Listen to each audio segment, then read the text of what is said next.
Brentford boss Thomas Frank is confident that Ivan Toney will still be a Brentford player come the end of the transfer window. Toney has 1 year left on his contract and the club could risk losing him for free. There's been a lot of talk about Ivan the last many years, but let's say the last 6 months about will he leave this summer. So far he's still a Brentford player. So I think we're getting closer and closer to that he is actually a Brentford player. So I'm getting more and more excited because he's a top player. And I'm loving working with Ivan, and we've got a fantastic relationship. That's what I think. He will be a Brentford player after 1st September.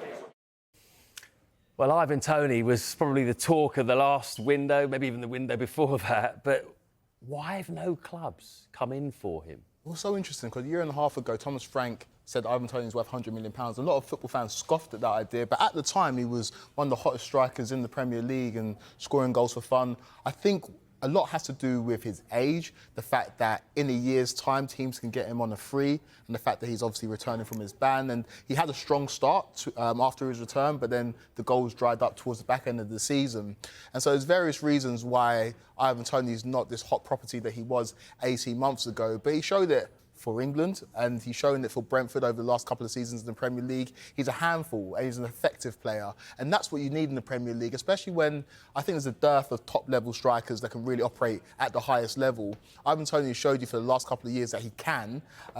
Obviously, the age doesn't play in his favour, and there's other strikers that may be a little bit more prolific than him. But in terms of teams that need a striker to occupy centre-backs and to make the runs into the channels and to be physical, Ivan Toney can do that. He's shown he can do that. So I am surprised teams are not in for him, but with 1 year left in his contract, it makes him a less attractive option in terms of actually going in and putting money in for him. I think that's a great point about clubs that need a striker who do that. But then you look at the Premier League, look at the so-called top six. Which one of those sides needs one now? And I think a lot of it's to do with the right place, right time. Arsenal is someone who has been linked with him in recent times. But as Nubeda was saying earlier, Kai Havertz had such an impressive second half to the season. It looks like maybe Arsenal have changed what type of profile they might want. Yeah, that link has gone cold, hasn't it? Absolutely. Then you look at Manchester City, of course, with Haaland. Tottenham looked at Dominic Solanke instead, someone who's a bit younger, as you mentioned, age-wise. Manchester United looked at Joshua Zirkzee, and now they have Rasmus Højlund Chelsea as well. That's true. You never know. And then I also think from the Brentford point of view, you know, with their big money seeming to be a replacement for Toney, being injured, you know, in that, you kind of think, what is the kind of argument now in terms of, is it more valuable for Brentford to keep him, even though they could lose him for free next summer, to stay in the Premier League? This is a big decision. It's a big decision, right? Because with Igor Thiago out, if you sell Ivan Toney, and even if you bring someone in January, that could be too late. You know, you could be on the way out of the division.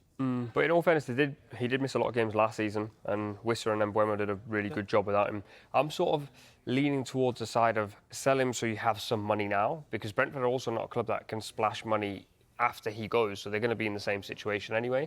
Obviously, it really depends on who's coming in for him. And I think also the other side of it is clubs are going to be going, Craig was buzzing about something. You need to adhere to your own philosophy, though. You said that if you want to stay in this division, you've got to keep the players who can score 15 goals and keep your goalkeeper. I agree, but they do have that with Wissa and Mbeumo. They've also got Fabio Carvalho in there now.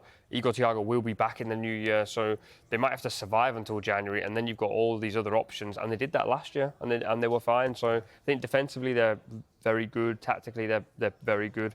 And I do just think at the end of this period, a few years ago it was 100 million, and then to lose him for zero, that's a long way back. 30 or 40 million, you can still then invest that in the second half of the season. Chelsea can buy him, and then Gallagher can go the other way. Possibly. Sorts everything out, right? One other line for you about Brentford is that Jens Kajust's proposed loan move is off as things stand. He's flying back to Italy this morning. We're told this is due to unresolved issues in the deal. The club had agreed an initial loan plus a £10 million obligation to buy him permanently next year from Napoli. That is the Swedish midfielder Jens Kajuste. How big a blow is that for Brentford? In all fairness, if you look at his track record, he hasn't settled very well pretty much wherever he's gone. Played for Napoli last year, he was in and out of the side. I don't think he was particularly impressive. And then because they've bought in Fabio Carvalho, it kind of offsets that deal, because they're both two midfielders that want to get on the ball, want to try and create things. Carvalho a little bit more prolific in terms of goals and assists.